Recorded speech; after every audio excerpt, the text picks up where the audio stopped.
Question है find the area of the region in the first quadrant enclosed by the x axis. यानी x axis से cover है line x equal root 3 by, इस line से cover है area और इस सर्किल से भी कवर है। और फर्स्ट क्वाड्रेंट मतलब प्रथम चतुर्थांश में भी है। पहले सर्किल से थोड़ी जानकारी लेते हैं। Circle x square plus y square equal 4, इसको लिखा जा सकता है x माइनस 0 का y माइनस 0 का प्लस माइनस 2, यानी दो इकाई एक्स एक्सिस में चलेंगे और दो इकाई एक्स एक्सिस में नेगेटिव लाइन में भी चलेंगे।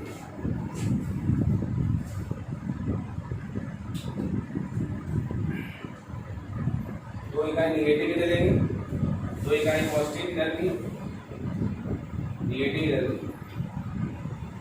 ये सर्किल बन गया।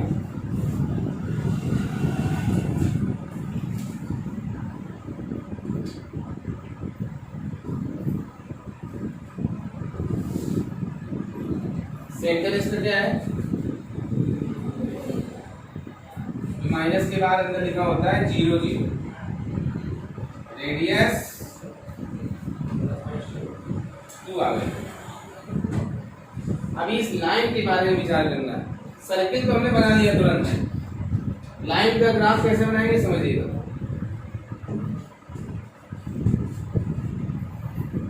ये जो ग्राफ था, लाइन मतलब रेखा, x इक्वल रूट 3 बाई, इसको ऐसे लिख सकते हो रूट 3 बाई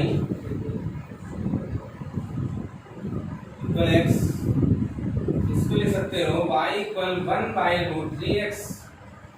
अब इसकी तुलना करा दो, कंपेयर लाइन की स्टैंडर्ड इक्वेशन से। अगर कभी लाइन चैप्टर पढ़ा होगा तो ये होता है mx प्लस c, पढ़े हो equation of line slope form. m की वैल्यू बोलो,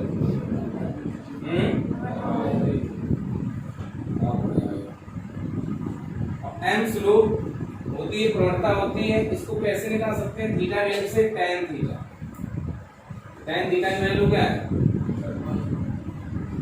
ये tan में किसकी वैल्यू होती है? थीटा की वैल्यू क्या आ गई? यानी ये बदल गया कि angle of line from positive x axis कितना है? यानी एक्स अक्ष की धन दिशा से रेखा का कोण कितना आ गया? 30। यही तो होती धन दिशा, पॉजिटिव एक्स एक्सिस। बोलो यहां से यहां तक कितना होगा? 90। लाइन में कितना है कोण बना है? कितनी डिग्री का? एक चीज और देखो, यहाँ क्या प्लस में कुछ है? हाँ 0 है। क्या c की वैल्यू 0 है? जरा जिला है, c की वैल्यू 0 है। c है इंटरसेप्ट यानी अंतःखंड रेखा का। क्या अंतःखंड मिला? नहीं। अगर c की वैल्यू 0 है तो इसका मतलब वो लाइन कहाँ से जाती है? सेंटर से। मुंह की बात छीन, सेंटर से आएगी लाइन। लाइन यहां से जाती है और 30 अंश के कोण से होकर जाती है। यहां से जाएगी और 30 अंश के कोण से होकर जाएगी। ऐसे बना लेते हैं, लगभग लगभग यही तो होगा 30 अंश। 30 60 90 कितने एंगल पे गई लाइन? 30 डिग्री। इसी को पीछे इसी फ्लो में ड्रॉ कर लो। नहीं कर पाए अब सही। हम नहीं कर पाए तो लोग कितने खुश हुए। अगर खुद नहीं कर पाते हैं तो छिपा भी लिखते हैं। तो 30 डिग्री आ गया एंगल। क्या ये लाइन 30 डिग्री पे हमने ड्रॉ किया? हाँ। क्या ये लाइन ओरिजिन से गई? हाँ। क्या पूरा डायग्राम बन गया? हाँ। बस रीजन तलाशना बाकी है।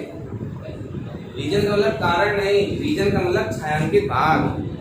तो रीजन का मतलब कारण ढूंढ रहा है नहीं।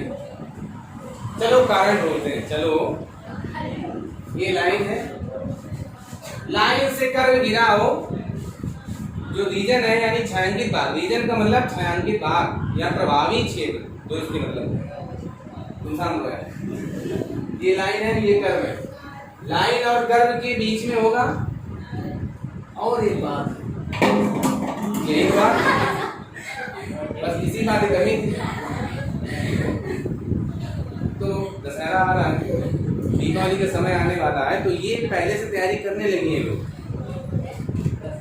जैसे ऐसे मौके में जो बच्चे होते हैं, लड़के होते हैं, वो पटाखे उड़ाते हैं, बम फोड़ते हैं, ये लोग हड़ियाँ तोड़ती हैं, कंटर फोड़ती हैं, बोतलें तोड़ती हैं, ये लोग ऐसे अपनी दीपावली से सेलिब्रेट करते हैं।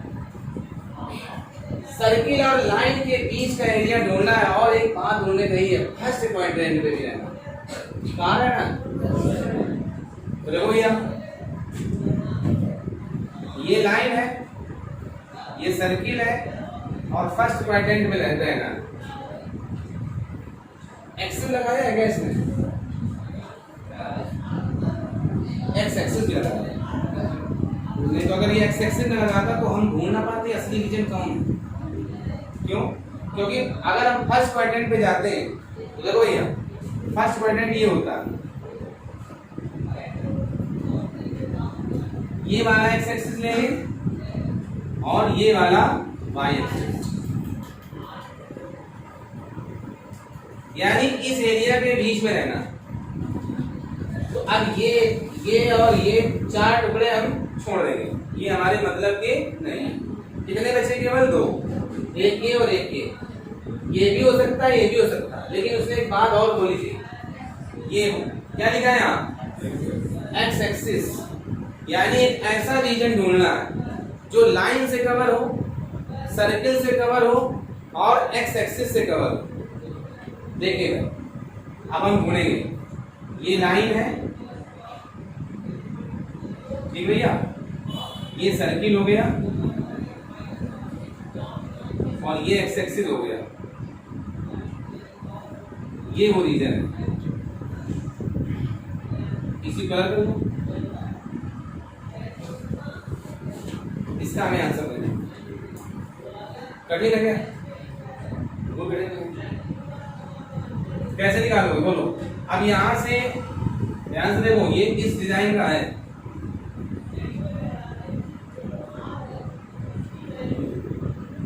ऐसे तो है, बोलते क्यों नहीं? यहां से लंब डालोगे तो ये अलग शेप है, ये अलग शेप है। यहाँ पे क्या बन रहा है? त्रिभुज बन रहा है, ट्रायंगल, और यहाँ पे कर्व बन रहा है, कर्व। दोनों के अलग अलग नेचर है, तो ये एरिया A1 होगा और ये एरिया A2 होगा।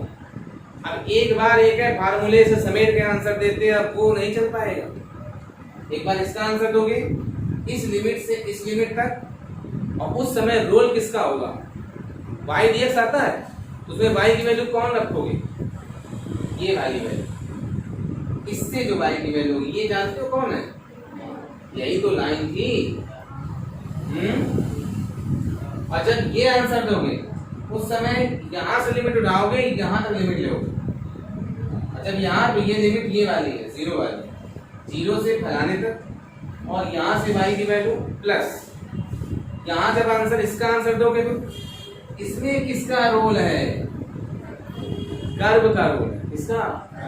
तो कर्व से यानी वृत्त से y की वैल्यू देंगे, और लिमिट यहाँ से यहाँ तक, और यहाँ की लिमिट तो सबको पता है, बच्चे को पता है, जीरो। यहाँ की लिमिट सबको पता है, बुढ़ों तक को पता है। बोलो क्या है? तो और ये तो तुम्हें पता ही नहीं, ये तो तुमको पता ही नहीं, हमको भी पता ही नहीं। सॉल्व करना पड़ेगा, क्या करना पड़ेगा? इसको सॉल्व करो, क्वेश्चन को सॉल्व। अभी तक क्या मदारी खेल दिखा रहे थे, अभी भी क्वेश्चन सॉल्व कर रहे थे, अभी भी हम क्वेश्चन तो सॉल्व कर रहे थे। क्या सॉल्व कर रहे थे? अरे देखो, हमसे तो कर रहे हो ना, यही तो बोला, वही तो बोला, हमें तो सबसे ज्यादा स्नेह नहीं।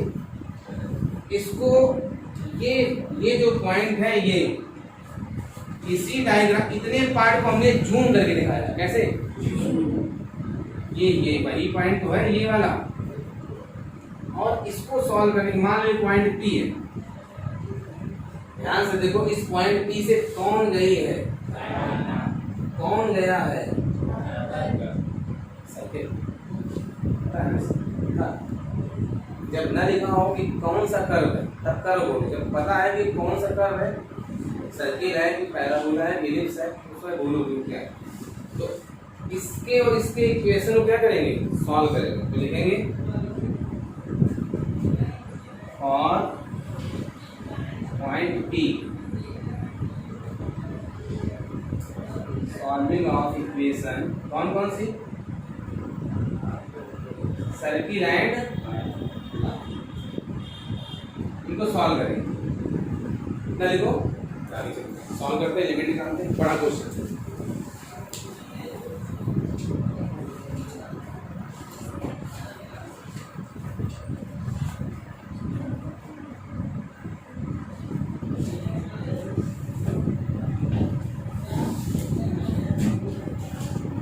लाइन में क्या था, y की वैल्यू क्या थी, 1/√3x थी। सर्किल था x² + y² = 4।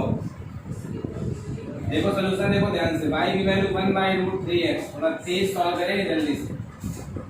ये बन गया x²/3, ये बन गया 4x²/3 = 4, 4 से 4 कैंसिल, x²/3 = 1। यहाँ से x² की वैल्यू आ गई 3, x की वैल्यू आ गई ±√3। अब कहते हो ये दो रिजल्ट क्यों आ रहे हैं, वो इसलिए क्योंकि यहाँ पर ये जो लाइन x = 3 की है, ये यहाँ भी, ये लाइन यहाँ भी कट कर रही है सर्किल को, इस सर्किल, ठीक है। वैल्यू पीछे मिलती तो माइनस की होती। तो दो रिजल्ट का ही कारण है, क्योंकि इस लाइन ने सर्किल को दो जगह काटा है, P पर भी काटा है और Q पर। हमें P से मतलब है, अपने मतलब का P है। अब ये जो x की वैल्यू निकली है पॉजिटिव वाली, ये x की वैल्यू यही लेंथ हो, ये वाली लेंथ हो गई। अब कहते हो सर ट्रायंगल का एरिया कैसे दोगे, अब ये राइट एंगल ट्रायंगल है, 90 बन रहा, समकोण त्रिभुज, फार्मूला 1/2 आधार गुणे ऊंचाई, 1/2 बेस इनटू हाइट। ये बेस हो गया, ये हाइट हो गया, तो ये बेस अभी निकालते जा रहे हैं कितना, x की वैल्यू x एक्सिस में कवर करती है डिस्टेंस, √3 आ गई। अब ये लेंथ क्या है, y एक्सिस में, y की वैल्यू लेते हैं, y की वैल्यू लाइन से थी, ये 1/√3x, 1/√3, x की वैल्यू अभी निकाली √3 से कैंसिल, y की वैल्यू आ गई 1। ये जो डिस्टेंस हो गई, ये ट्रायंगल का एरिया निकल आया, एरिया ऑफ ट्रायंगल यानी त्रिभुज का क्षेत्रफल यहाँ पे निकलेगा 1/2 बेस इनटू हाइट, आधार गुणे ऊंचाई। बेस क्या है √3, सॉल्व करके पता कर लिया। हाइट कितनी है 1, इसका आया √3/2। एक तरीके से कह सकते हो A1 एरिया। अब हम लोग A2 निकालेंगे, area of curve, area of curve A2, वो ये है कर्व, थोड़ा ज्यादा इसको कलर कर दें। इसका रोल यहां से इस जगह x की वैल्यू अभी निकालते चले जा रहे हैं, अभी बिल्कुल कितनी निकाली है, x की वैल्यू, डिस्टेंस जो है ये x की वैल्यू है, तो इस जगह की लिमिट क्या है, x = √3, और यहाँ की लिमिट क्या है इस जगह की, तो लिमिट निकल आई √3 से 2, √3 से 2, x = √3 से x = 2। अब देखो ये जो इसकी बात कर रहे हैं, ये थोड़ा इसको इसमें बड़ा दिखा दिया है, नीचे तो है नहीं है, डबल लूप तो है नहीं, तो 2 से गुणा इसमें ना लेना, केवल y की वैल्यू दे दो सर्किल से। सर्किल क्या था, x² + y² = 4, y² 4 - x², यही y की वैल्यू आ जाएगी। 4 बोल सकते हैं 2² - x²। पिछले क्वेश्चन में हमने बताया था इसका सॉल्यूशन क्या होता है, ये 1/2 x √ 2² - x² + 2² sin inverse x/a यानी x/2, लिमिट √3 से 2, A2 आ गया 1/2 मल्टीप्लिकेशन से x under root 2 square minus x square limit root 3 से 2। अब ये एक तरीके से 4 लिखा और ये 2 इसको कैंसिल करेगा तो आ गया 2, बचा कौन sine inverse x upon 2। Limit बोलो इसकी रूट 3 से 2। देखो फिर आगे सॉल्व करो।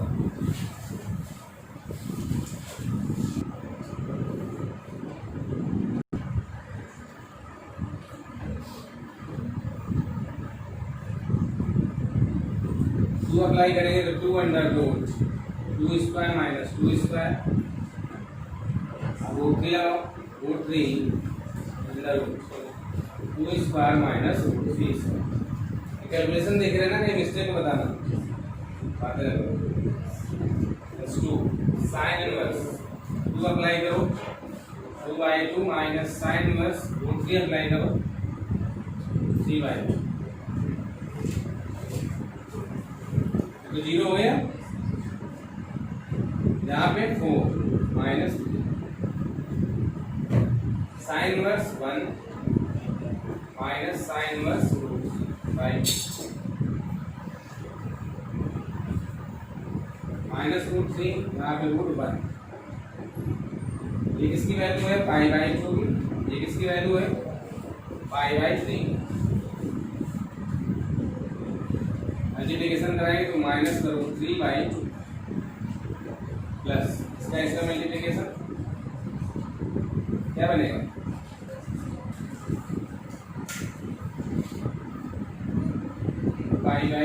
ऐसा कर लेते हैं 2 और इसको अपने सॉल्व कर लेना 90 या 16 π/6 आए। a2 की वैल्यू क्या है माइनस रूट 3/2 प्लस π/3 से कैंसिल होगा ना।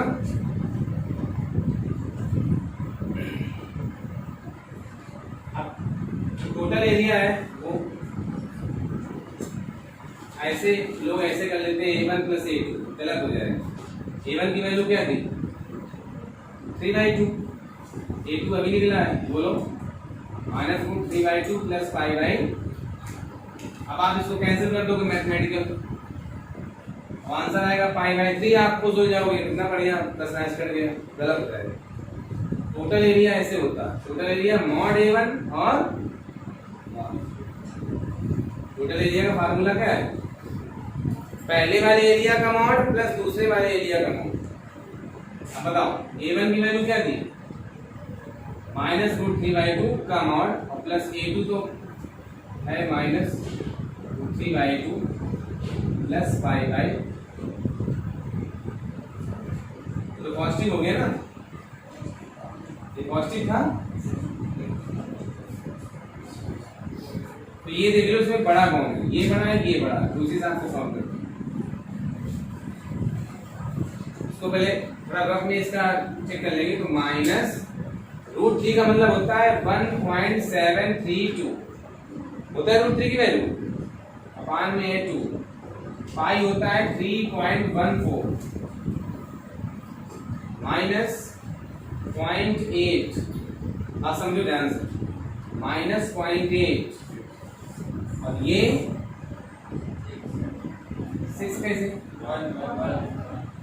1। अब ये रियलिटी में कैसा है